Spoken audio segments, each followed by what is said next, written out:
కలకత్తాలో ఆర్జీకర్ హాస్పిటల్లో జరిగిన దారుణ ఘటన మర్చిపోకముందే తమిళనాడులో మరోసారి అలాంటి ఘటన చోటు చేసుకుంది.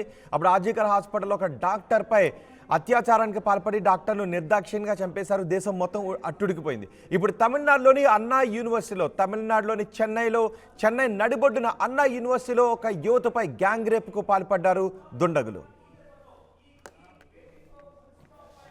స్నేహితుడితో ఒక విద్యార్థిని మాట్లాడుతూ ఉండగా విద్యార్థిని కొట్టి ఆ విద్యార్థినిపై దాడి చేసి ఈ విద్యార్థినిపై లైంగిక దాడికి పాల్పడ్డారు. ఆ ఇద్దరు దుండగులు కూడా స్నేహితుని కొట్టి తరిమేసి అత్యాచారానికి పాల్పడ్డారు. తనపై అత్యాచారానికి పాల్పడ్డ వారిపై స్నేహితుడితో కలిసి పోలీస్ స్టేషన్లో ఫిర్యాదు చేసింది బాధితురాలి ఫిర్యాదుతో పోలీసులు విచారణ ప్రారంభించారు. ఒక నిందితుడిని అదుపులోకి తీసుకున్నట్టుగా తెలుస్తోంది. ఆ నిందితుడి వివరాలు కూడా తెలుస్తున్నాయి. నిందితుడు అక్కడ ఫుట్పాత్పై బిర్యానీ అమ్ముకునే జ్ఞానేశ్వర్గా గుర్తించారు. జ్ఞానేశ్వర్ అతని స్నేహితుడితో కలిసి ఆ విద్యార్థి తన స్నేహితుడితో మాట్లాడుతూ ఉండగా స్నేహితుడిపై దాడి చేసి అతన్ని తరిమేసి ఈ విద్యార్థినిపై లైంగిక దాడికి పాల్పడినట్టుగా తెలుస్తోంది. అత్యాచారానికి పాల్పడినట్టుగా తెలుస్తోంది. అత్యాచారానికి పాల్పడిన వారిలో ఒకడు ఫుట్పాత్పై బిర్యానీ అమ్ముకునే జ్ఞానశేఖర్గా గుర్తించాడు. జ్ఞానశేఖర్పై గతంలో కూడా పలు కేసులు ఉన్నట్టుగా పోలీసులు చెప్తున్నారు. మరో నిందితుడి కోసం పోలీసులు గాలిస్తున్నారు. విద్యార్థినిపై అత్యాచార ఘటన వెలుగులోకి రాగానే తమిళనాడులో విద్యార్థి సంఘాలు ఆందోళన వ్యక్తం చేస్తున్నాయి. అన్నా యూనివర్సిటీలో ఈ గ్యాంగ్ రేప్ ఘటన చోటు చేసుకుంది. ఇప్పటికే ఒక నిందితుడిని అదుపులోకి తీసుకున్నామని పోలీసులు చెప్తున్నారు. మరొక నిందితుడి కోసం గాలిస్తున్నారు. యూనివర్సిటీలో లైంగిక దాడి పట్ల విపక్షాలు కూడా ఆందోళన చేస్తున్నాయి.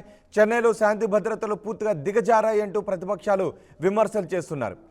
తమిళనాడులోని అన్నా యూనివర్సిటీ ప్రతిష్టాత్మక యూనివర్సిటీ అది. ఈ క్యాంపస్లోనే ఇలాంటి ఘటన చోటు చేసుకోవడంపై మరింత ఆందోళన వ్యక్తమవుతోంది. ఇంజనీరింగ్ విద్యార్థినిపై ఇద్దరు దుండగులు అత్యాచారానికి పాల్పడ్డారు. బాధితురాలు ఇచ్చిన ఫిర్యాదుతో కేసు నమోదు చేసి పోలీసులు విచారణ చేస్తున్నారు. అయితే ఘటన ఆలస్యంగా వెలుగులోకి వచ్చింది.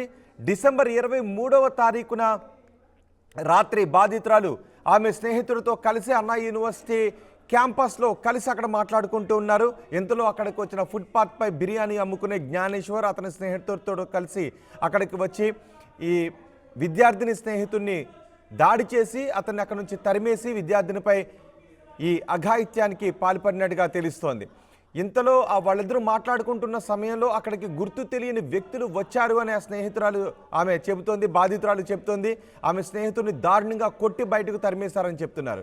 అన్నా యూనివర్సిటీ క్యాంపస్లోనే ఇంతటి దారుణమైన ఘటన చోటు చేసుకోవడంపై విద్యార్థి సంఘాలు ఆందోళన వ్యక్తం చేస్తున్నాయి. విద్యార్థి సంఘాలు అక్కడికి చేరుకుని ఆందోళన వ్యక్తం చేస్తున్న దృశ్యాలు కూడా మనం చూడొచ్చు. పెద్ద ఎత్తున విద్యార్థి సంఘాలు ప్రతిపక్షాలు ఆగ్రహాన్ని వ్యక్తం చేస్తున్నాయి.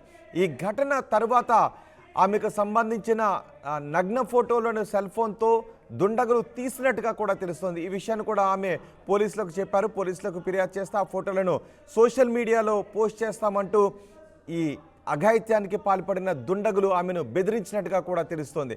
అయినప్పటికీ కూడా ఈ ఘటనపై తన స్నేహితుడితో కలిసి పోలీస్ స్టేషన్కి వెళ్ళి ఫిర్యాదు చేశారు. కేసు నమోదు చేసిన పోలీసులు ఒక వ్యక్తిని అదుపులోకి తీసుకున్నారు. అతనే ఫుట్పాత్పై బిర్యానీ అమ్ముకునే జ్ఞానేశ్వర్గా గుర్తిస్తున్నారు. ఈ అఘాయిత్యానికి పాల్పడిన తర్వాత ఆ యువతి నగ్న ఫోటోలను తమ సెల్ ఫోన్లో తీసుకున్న తర్వాత బెదిరించి వెళ్ళిపోయారు. ఒకవేళ పోలీసులకు ఈ విషయాన్ని గురించి ఫిర్యాదు చేస్తే ఈ ఫోటోలను నెట్లో పోస్ట్ చేస్తామంటూ వాళ్ళు బెదిరించి వెళ్లారు. అయినప్పటికీ ఆమె భయపడకుండా మరుసటి రోజు తన స్నేహితుడితో కలిసి పోలీస్ స్టేషన్కి వెళ్ళి స్వయంగా ఫిర్యాదు చేశారు. బాధితురాలు ఇచ్చిన ఫిర్యాదుతో రంగంలోకి దిగిన పోలీసులు సీసీ ఫుటేజ్ సాయంతో ఓ నిందితుడిని ఇప్పటికే పట్టుకున్నారు. అతను జ్ఞానేశ్వర్గా గుర్తిస్తున్నారు. ఆ నిందితుడి వయసు కూడా 37 సంవత్సరాలు ఉంటుంది. ఫుట్పాత్పై బిర్యానీ అమ్ముకునే వ్యక్తిగా పోలీసులు గుర్తించారు. మరొకడు పరారీలో ఉన్నాడు. పరారీలో ఉన్న వ్యక్తి కోసం 4 బృందాలుగా ఏర్పడి పోలీసులు గాలిస్తూ ఉన్నారు. ఒకసారి ఈ ఘటనపై అక్కడ ఆందోళన చేస్తున్న వాళ్ళు ఏం డిమాండ్ చేస్తున్నారో విందాం.